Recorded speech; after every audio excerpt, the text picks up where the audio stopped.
I'm your host, Cam. Here I am with another indie filmmaker being interviewed on the spot. His credits include Brian Burrow, The Red Death, Passages of Nexus, Axe to Grind, and he just has endless other movies coming up, including The House That Eats Flesh. So, welcome to the show, Mark D Valenti. How are you, sir? Hey, thanks, Cam, very much for having me on the show. And thank you again for using my middle initial to differentiate me from other Mark Valentis out there. So thanks for having me on. And I just would always see a bunch of your various posts and just seeing all just the various passions, just carefree, oblivious to any kind of just snobs on the internet, just clearly enjoying what you're doing. So just how did you get into this horror filmography and independent slasher films? Yeah, thanks, Cam, for asking that. Yeah, my background, for those of you who aren't familiar, is behavioral health. You know, I live in Pittsburgh, Pennsylvania, and healthcare is actually one of our biggest industries here. And I've started in a place called Western Psychiatric Institute and Clinic back in 1994. And it was a program where we observed family members eating dinner together, and we would basically assess the way that they communicated. And it really started me down on the pathway of trying to understand human behavior and communication. And I've been in healthcare since then. And when COVID hit and everything happened, it has changed a lot of people's lives. And my role went virtual, which was great, but it really took me out of that really communication with other people. So I have a passion for horror films and films in general. And I saw an ad on Kickstarter about somebody who was saying, hey, if you pay $300, you can help produce our independent film and you can have a background role. And I was like, what the heck? I'll give it a try. And that's where it all started. 1,000%. And yes. Like you say, I mean, with Brain Burrow, you are, again, assessing psychology and just mixing that into kind of true life horror, as well as fictional horror. And it seems like this is like the only way we can talk about just certain topics that otherwise people are like, oh, it's depressing, I don't want to talk about it. Yeah, I think that's a great point. And we have, 68 episodes of Brain Burrow at the moment. And it's meant to really dig deep with the guests that come on. And the guests have ranged from perhaps people that are more established in the industry for a while, like Daniel Harris or Felissa Rose, and then others who are just getting their start, writers, directors, actors, just different people that are out there. And yeah, if you've seen the show, or if people have seen the show, I ask a lot of questions that go beyond, as Daniel Harris says, what was it like to film with Rob Zombie, is what she called out. I really understand her. And the topic of her interview is, what if you only, basically, what if you found out your death day when you were going to die? What would you do differently? So she really talked a lot about her behavior and the things that she valued and the things that she feared. So to your point, it's guest centered and focused. So some people may talk about, maybe anxiety they have in singing. One of my guests was talking about that. She's an actor, but she has anxiety about singing. Whereas another guest talked about depression that they've experienced, or even abuse. So it's really up to the guest on what they feel comfortable talking about. But to your point, it's a way to kind of talk about some of these issues that plague everybody on a certain level. 1,000%. And why do you think it is that we just as humans, is it that we're too insecure, or that we just think we can just tread it until literally just mentally it eats us up and we just don't want to face the music? Yeah, that's a great question, Cam. I think, as always with everything, it depends on the individual. You're calling it out about insecurities. As human beings, we are fallible and we are fragile, and we are influenced by not only our genetics, but of course the way we were brought up. So if as a child, I am constantly being told, and this is really simplifying it, that I'm never good enough, that all A's and a B on the report card are still not good enough to get that acceptance from, let's say, my mother, then growing up, I feel like I may constantly be looking at, okay, am I ever good enough? Am I ever going to, get the approval of somebody that I'm with, or my family member, or my colleague, or lover, or friend, or whatever? And as a result of that, fear of failure, basically, a fear of being rejected, then I may not try certain things. I may say, well, someday I want to go try acting, But then I build myself to a point where I'm so anxious to try something new because I'm afraid of being rejected or afraid of failing it. So I think there's always the strict overseer who is just looking at us and just that's saying, right. do good or else. That's right. That's Or right. else You're what? exactly right. So it definitely, it's just fascinating. It's how much we're influenced just by everything. And you know what? You could be the most confident person, but if I didn't get a chance to eat breakfast or lunch today, then I'm feeling like my blood sugar is low, and then that may impact my ability to navigate conversation as well. 1,000%. And but really, what was also your intersection when you were when did you find time in between your main healthcare job and like what indie filmmakers came up to you and said, hey, you totally be perfect for some of the movies we're doing. Yeah, so it's interesting. When I got that first opportunity, and again, I had no experience at all in film at all. I guess the closest thing I had to it was, in my healthcare job, and I was call her out on this in a positive way. One of my longtime colleagues, her name is Brittany Wilson. She's a nurse. She and I would do a series of interviews where she would be the nurse or the doctor and I'd be the patient or vice versa, and we were acting basically, and some of that stuff is out there actually. That we have a company that actually picked up a lot of that and is putting it out there as their educational material. But my point is, I'd not even done anything remotely like acting until 2020, and that oftentimes people are kind of sometimes down on the independent films using Indiegogo or Kickstarter. But if it wasn't for that, I'm not sure I would have got an opportunity. And as a result, I've got connected to other directors who say, hey, you know what? You're actually a good person for this role, or hey, audition. And I typically, I feel like I'm typecast as either, and believe it or not, I was a psychiatrist in one of the roles, or sort of a therapist. You're the only one who can do it believable. Well, there you go. It was just that therapy type of role, or a complete douchebag. Because I feel like in this one, a couple times I had an opportunity to kind of let my inner, let's say, douchebag out and really say the things that exactly opposite of what I would say. But it's been kind of fun.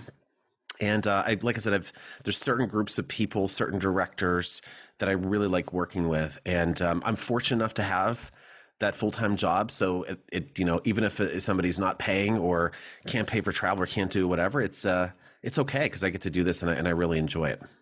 Stellar. What were your inspirations and just your general fandom growing up?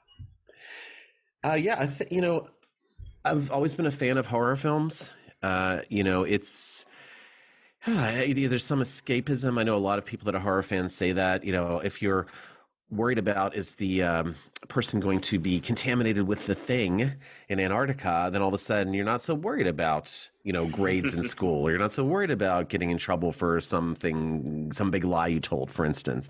It's just an escape. And I think that's just a nice distraction. It's funny, as you know, there's people are down on, especially slashers, certain groups of people, and how it promotes violence. But in reality, there's so many times when people use horror films, violent films, different films as an escapism to deal with stress. Yeah, we definitely, like you say, have had an increase in just showing a character facing anxiety, or just like you say, just interior conflict that is just about to come out as some kind of rage. Yeah, right. That's right. It's a nice distraction, along with things like first-person shooters and things like that as well. So yeah. I get so tired of the whole like video games cause people to murder. Is like, no, I think regardless of whether you're a toxic person or not, I think it's crime rates are going down. Just all the people who have bad ideas are playing them out on a game. That's right. That's right. Exactly. You're entirely right about that. Yeah. So I think, I'm also a big fan of 1970s, dramas as well. One Flew Over the Cuckoo's Nest is my favorite movie of all time. But enjoyed Taxi Driver. I enjoy Dog Day Afternoon, all those 1970s dramas. And it's more about the dialogue, I believe. It's just interesting to see the dialogue that's captured by these amazing actors and directors. So it's really, that's another kind of subgenre of film that's not related to horror that I'm a big fan of. Yeah, they kind of go hand in hand. Just people taking hostage, thrillers that have some terror elements in them. But yeah, like you say, I mean, just character studies is just what it's really ultimately all about, regardless of the time, budget, or distributor. Yeah. Who were your actors that you especially just would check out everything they were in? Just constantly go to the video store. So. Yeah, I think that's it's I know this is he's probably on a lot of people's list, especially I'm 48 years old, especially people that kind of grew up in the 80s. Is Jack Nicholson? I know I'd love to say I was loving some independent actor, but Jack Nicholson was somebody it was drawn to. Obviously, One Flew Over the Cuckoo's Nest, Chinatown. The Shining, of course, and some of his lesser known movies like the remake of The Postman Always Rings Twice. Mm-hmm. And just all this, I was really just a fan of his work growing up. I'm also a fan, and not that I'm embarrassed to say, of Debbie Rochon and her film specifically. So it was a huge honor when she actually appeared on my show, and I had a chance to talk with her.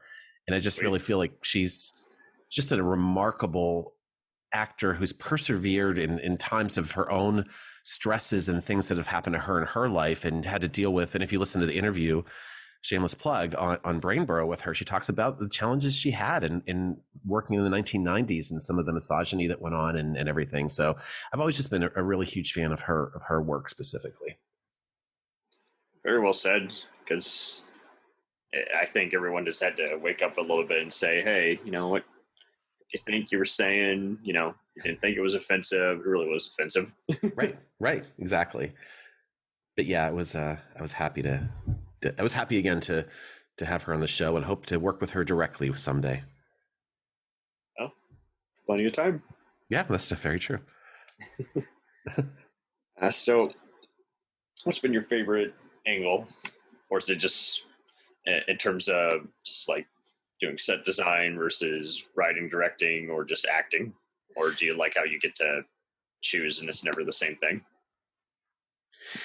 Yeah, I think, I've not had the opportunity to direct yet, but I've been able to, what I really enjoy doing is, although I can talk about some of the challenges I have with acting, and it's not just because, I didn't go to acting school. There's some challenges I have that where my negative, where my background, I think, hinders me a little bit. I can talk about that, but I really enjoy working with directors who allow me, again, because the director is the person in charge, and I really, really always want to respect and honor that the director is the person in charge, and whatever they say goes.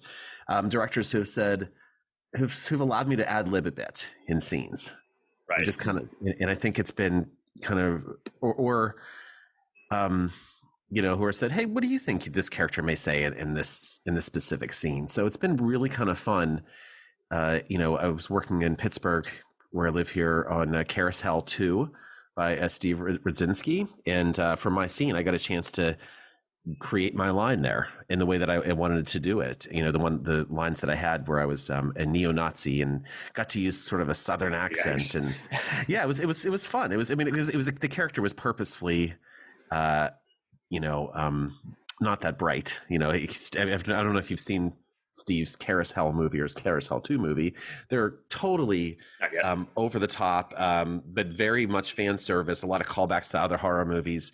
Really, really love the writing, and I just was honored to appear in Carousel 2 briefly, but he allowed me to do my scene the way I wanted to, and I was like, holy cow, this is fantastic. So I think just being able to have that creative license to do that. Again, I'm not saying all films should do that. It was just, but when the opportunity comes up, it's a great way to be creative, and I really enjoy doing that.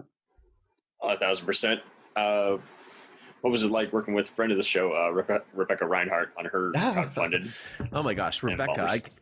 I can't say enough about Rebecca. I met her on my second film set, which was Backwoods Bubba, and I got to do a scene with her specifically, and she is remarkable. She really gave me guidance, because I was just starting off at that point. That was the second, the second set that I had been on. The first set was in Philadelphia with Bianca Crespo for the movie Freak, which just came out last month on Amazon. But I was in the background. This was the time when I had to speak, and now I kind of cringe when I go back and look at my scene, But it was, but she was just very insightful. She's very passionate about the work that she does. I truly, when I look at her, I see somebody who loves what she's doing. And I could relate to her too, right? Because didn't grow up, being an actor, director, writer, doing all this. She had a non-film industry job. And so I think there was a connection on that level too. Like, what's it like? How do you balance? So I honestly, I would say she was if I had to put somebody who was an influence on me, I was very fortunate to meet her in the beginning of my career doing this. And I obviously can't say enough positive about her. Very stellar. Yeah. Definitely seems like we've gotten to the point where, just make your movie, help out your friends, just let it take its course wherever it goes. That's right. And just overall, how would you describe just how everything was staged and just organized? Just in general, general, or on a specific? Like quick shoots or just heavily rehearsed. You mean in general? What do I prefer? How does that? What experiences have I had with that? Or just how would you describe the productions? Oh, okay. Thank you. I think it, in my healthcare related job, I no longer have direct interactions with patients. My role is it's a director in the healthcare world, and it's really to support various levels of my team where people report up to me. I coach them, and my job as a director in that role is to guide them. And I have trained physicians and nurses on how to communicate with patients. So my point of bringing all this up is that I have to be very organized in my work. I have to understand what is it that I'm trying to do in each meeting. I'm trying to understand, who are the people involved. There's a lot of organization that goes into that. So depending on the set, there are some people, as you may know, that are very organized and says, here's what time you need to be there. Here's what time the different scenes are being shot, et cetera, et cetera.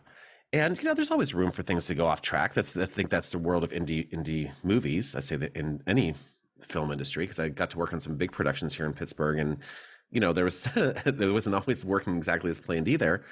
But sometimes I would classify some of the sets as complete chaos, where I wasn't really sure what was going on. And that's difficult, I think, in anybody's life, to not really understand what's expected of them. What does the schedule look like? I mean, think about in healthcare, right? If you're going to the doctor's office and waiting for 50 minutes for your appointment, it's overdue, and nobody says anything what's going on. You're like, what? It causes irritation and maybe anxiety even. So I think I've seen the full range of very organized productions to completely chaotic productions. Oh, dear. Well, hopefully you're avoiding the chaotic ones. Well, and I think that's a great point. I think, when I work with certain people who are passionate, who are organized, who are communicative, then you tend to go toward those people. And then there's been times when I've avoided others after the experience. But it's like anything, right? You start off in any industry and you just learn by doing. And what was humbling to me after being in healthcare, at that time, 26 years, when I started the film, it was like I was starting out entirely new, like totally new. So I had to be very humble for my own sake, that I was like, I have to learn and network. So yeah. Totally. What are some suggestions you'd give to everyone? Because sometimes, a handshake and just meeting someone at a network event just isn't enough. So. Yeah. I think it's funny. If you go back and look at the full episode list of Brain Burrow, which are again available on all podcast platforms, the titles of each episode relate to whatever the person talks about, the guest talks about. And that's a great one for people to choose. Is this relevant to me? But a theme that comes up a lot is that perseverance, right? I think that's one of the biggest things that I've learned. I mean, it actually stuck with me with David Howard Thornton, who of course plays Art the Clown in the Terrifier series. And that was probably my maybe fifth interview. And he talked about, or sixth interview, he talked about just being rejected in auditions over and over and over again. And it really made me think, wow, this person who's established, who has spent a lot of time crafting his art, he still gets rejected. And it's just, and that, I think that was a theme that just surprised me over and over again, that all these people that have been doing this, it seems like you get less parts than you actually, you get a small percentage of parts. So I think just the realization that, there's not an easy fix here in the industry. I think it's like you have to just keep moving, and you'll get less parts than the percentage of rejections is going to be higher than acceptance. Oh, 1,000%. Right, and right. I see some podcasters getting into it with each other. I'm like, if there's one thing you don't do, you guys don't badmouth each other. You either block each other and start working with each other. Same kind of deal with filmmakers. It's like, okay, getting in a turf war online, just doesn't help anybody. Everybody's, and this isn't like we're a famous person where you can have some kind of PR person kind of come in and just say, hey, let's subside this. And so, like you say, I always tell like everyone, like, just have me sign an NDA form, and if you're going to gain anyone's trust, at least have a shot list and storyboard and, day schedule. But, if you can't do one of those three things, we're in trouble. And I get just the most petty excuses like, oh, I'm afraid you're going to steal my script, which is their way of saying, I think you'll say it sucks, or no, really, I don't want to hear your opinion, which makes one wonder why you would even want a production assistant or, script supervisor or camera assistant. So it's the same kind of deal. It's like, okay, just, I can't draw. You don't have to draw. You can do stick figures. Just let everyone know what you want instead of getting annoyed that, oh, don't you understand me? I'm like, just whatever, relying on just words is just not good enough. You got to really just, take everyone through it. And that's the other thing too. I mean, just be patient and don't get, I take it you worked with people who got annoyed when you were asking them what you want in the acting performance. And it's like, well, what do you want? Yes. Thank you for making that. Yes. There was times when, I maybe had asked that question. I was once at an audition and someone said, that was shit. I was like, oh, okay. Care to elaborate? Right. Well, right. That's exactly right. I think it's a really great call out, right? I think there's two ends of the spectrum, right? There's maybe, and it's in any workplace, in any scenario, there's people that were extremely authoritarian in their approach, right? Here's what you need to do this, blah, blah, blah. And to your point, maybe even negative, right? And then there's people that were so lackadaisical without any direction. And I was like, is that good? Was that, I mean, what? And they're like, yeah, that was what good. Do you want? Right. I would say the best director that I worked with, and again, this doesn't mean that the other ones weren't good. I'm just saying, like, everybody has their, I don't want to say the best director I worked with, because I've worked with many great directors. One very effective director, believe it or not, was Stormy Daniels on Axe to Grind, which is the second in the series from the original Axe to Grind. Right. And what I liked about her was she affirmed the things that I did well, but then she also gave me feedback on how to do something slightly different. And that's what anybody wants, right? They want to know, they want to feel good about things they did well, but they also want to give told in a very collaborative way what they can do better. And I felt comfortable with my performance there because I knew what she was after. So, but yeah, it's like anything, right? It's being able to guide without shutting somebody down or without just being so totally lackadaisical. Yeah. And I mean, again, you're working with all kinds of people who just, whether they're making a serious movie or a lowbrow movie, there's like, they got no shame. They got nothing to be ashamed of. They're just like, hey, you're here to have fun. Let's have fun. Right. Exactly. And just like when you're on eBay and you set your price of how big a bid you're going to make, it's kind of what you're doing with this. It's like, okay, we're going to get to 10,000. We're going to make it for this amount of money. Yeah, exactly. That's exactly right. That's a great analogy. And unfortunately, everyone, I see so many people just bickering with each other. Just Amazon used to even just be more detailed with just like review requirements. But unfortunately now it just seems like, everyone can go in there and say, oh, this is woke garbage. It's too PC. And it's like, okay, so I think you got to make it harder for all these Nazis to comment. But I also get that it's not easy to channel out any kind of hatred. So right. What do you do to channel out hatred? Yeah, I think you just kind of called it out there, right? The world is an imperfect and sometimes not great place, right? So it's about like, what can you control and what can't you control? Mm-hmm. And from your own perspective, The only thing you can really control are your own actions. You can't control your emotions. You are going to be having a negative or positive emotional reaction to anything. To use the word trigger, you get triggered by certain things you see. That's either going back to maybe some abuse that you've suffered in the past, or maybe you just don't like, I don't know, whatever. I think it's just that ability to recognize that you cannot control your emotions, but you can control how you react. You can control. Here's an example. I used to, a long, long time ago, when I was just starting to, maybe in my 20s. Yeah, that was a long time ago. When I was driving, I used to get constantly irritated when somebody would tailgate me. Now in Pittsburgh, and Cam, where do you live, actually? I'm in the heart of the problem. That is Dallas, Texas. So yeah, I feel your pain. They just cut. I always let the suicide driver just drive in front of me. I just say, you're not worth it. And like you say, you do have to teach yourself, hey, don't get annoyed at an idiot. It's just so much energy spent on something that's not worth it.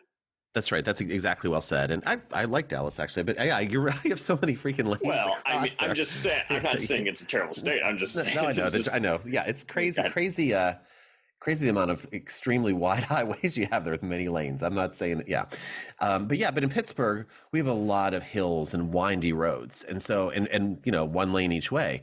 And so I used to be, and there wasn't the option of somebody passing me. So I'd always get irritated, to your point, when somebody tailgate me. But then I got to a certain point, to your point about like, what's going to change about getting upset, Well, and I also, yeah, exactly. And I got to another point where I said, I'm expecting somebody to do it. I'm expecting somebody to tailgate me just because that's how people are. I think just that acceptance of people being emotional, reactive beings, and it doesn't surprise me. So I think and not that that's a negative look in the world. It's just saying that's how people are. People are going to be emotionally responsive. So, and just acceptance of that. I think acceptance is the key word. I'm not saying you should be. I'm not saying you should be a doormat, right? I mean, I'm not saying that if I'm treated, if I go to the movies or a Steelers game or something, and somebody's sitting in my seats, I'm not going to be like, oh well, I'm going to go down and wait in the car. I'm just saying. But I think it's the acceptance that okay, that's going to happen, and then I would, it's acceptance. Someone cut in line, someone took my seat, even though I was here first, and like to say, it's it's a balance of self-advocacy, but but it also just acceptance, and it's just Anyway, life's all about balance, I suppose. That's definitely the best contrast. Is like it's a balancing act, and so where do you go from here? That's right. So overall, when you're getting on these scenes, do you ever do just some light, dry, or off-color comedy, just kind of get everyone just kind of back up on their feet, just in the mood? Yeah, so it's interesting. I've actually had more conversations, not comedy, but I think just discussions about behavior. I mean, some people at this point actually are familiar with me already, right? So they'll ask me questions about things related to behavior. But one of my favorite conversations that I've had on set, and it happens quite often, is when people actually apologize. Because there's, a lot of times some people have a tendency to just over apologize about things. So we kind of have a conversation about effective apologies. What does that mean? And there's actually 6 steps to an effective apology. And it's more about, I'm not going to go through all of them right now, but essentially what I'm saying is the only time you really would apologize is if you hurt somebody in some way. Otherwise, you don't apologize for getting, happen to take up the same space. You don't apologize for being human. So it's like, so just kind of a conversation about that. And I think that's probably been the most interesting conversations that have carried over since then, where people say, oh, I'm doing a better job of not apologizing. So I think it's not about, getting people loosen up about talking about behavior. Very much so.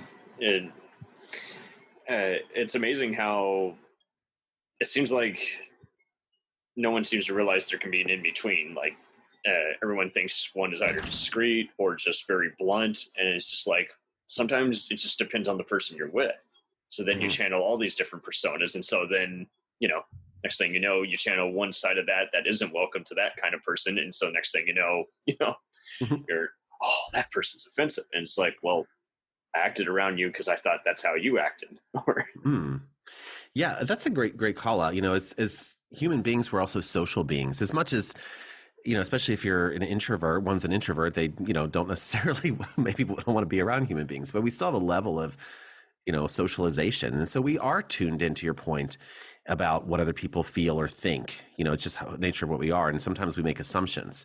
So, there's something called cognitive distortions, where it's kind of like the lies that we kind of tell ourselves. We make assumptions that if somebody looks like they're in a bad mood, that somehow they're mad at us.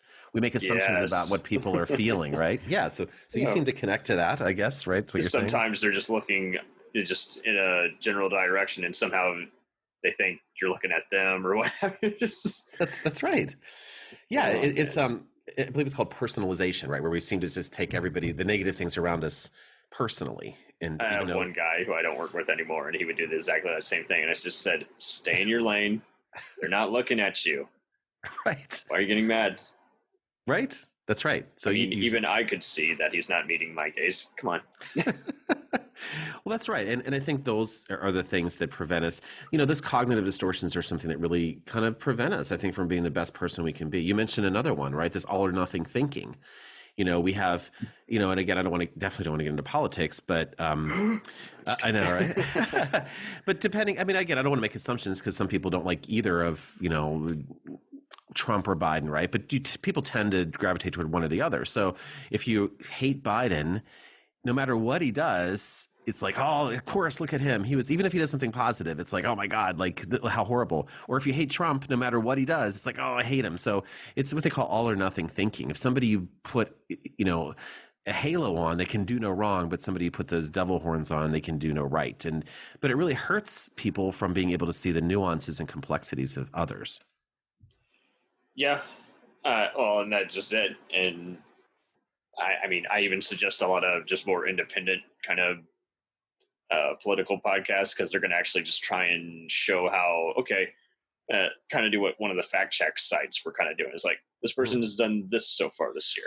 So list off good things they've done. But yes, because it's now catering to kind of a giant rivalry now. It's kind of like with what you guys face with indie film versus mainstream films. I see a bunch of other people who will throw out, oh, it's too mainstream. Oh, that looks like it was shot on an iPhone. Oh, okay. Yeah. I don't think you guys are really waving that around. I would really strongly reword that. Yeah. No, that's actually a great example, Cam. That's a great example. Perfect, right? That's actually I may have to start using that example. I'll credit you. You've encountered a snob like that. At least one person on set. Sure. I've even encountered other snobs who were on my set. I'm like, you realize you're basically shitting on your own movie. Yeah, right. Being sneaky, and I don't even know why you're here. You're being paid. I think you should shut up. That's right.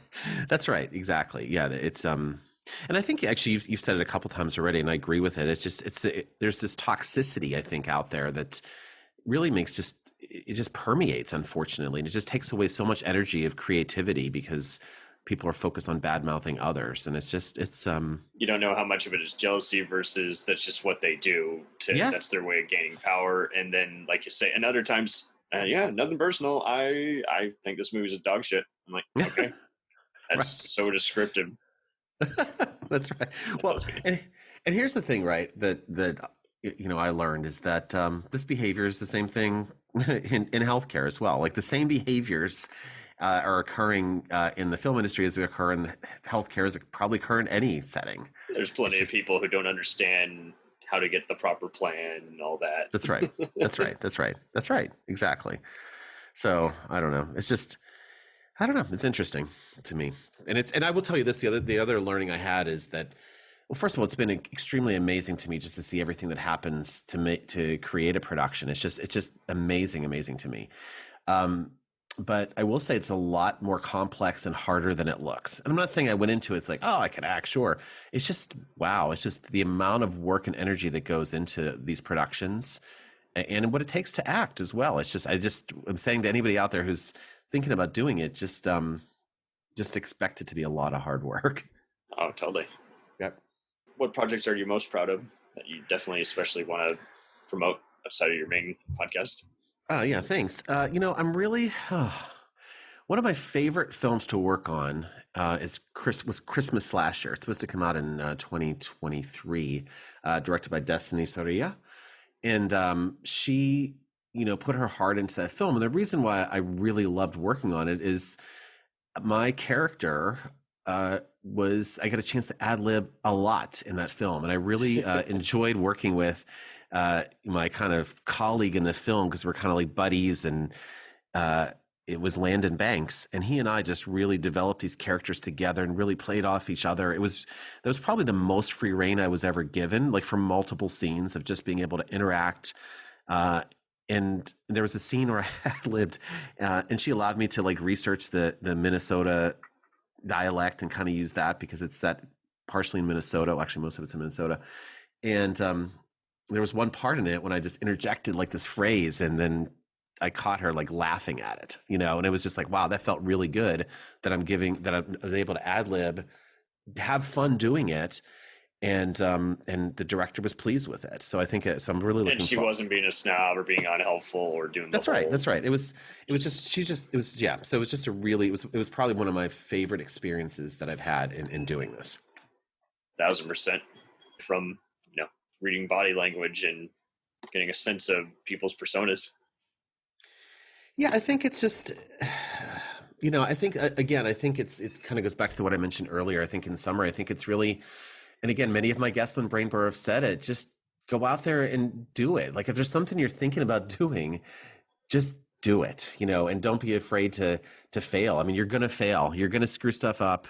Again, as I said, when I look at myself on some of these scenes, there's things that I'm very happy about, but there's other ones I'm like, oh my God, I can't believe that's out there. And I'm like, oh well, but but then it's accepting it and learning from it. I think just know that you're gonna fail. You're gonna do things not perfect, but don't let that stop you from moving forward.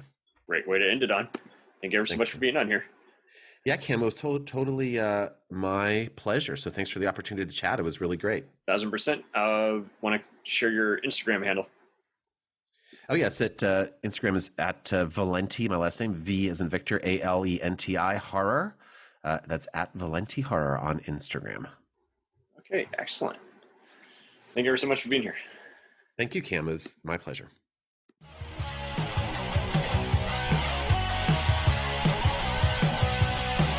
Follow us on the web on Facebook, Twitter, and Instagram. The podcast is available on Podbean, Spotify, iHeartRadio, Anchor, Apple, and anywhere else podcasts are available. Feel free to review our show and leave comments on any of those sites. Thanks a million for listening. It's a jacked up review show.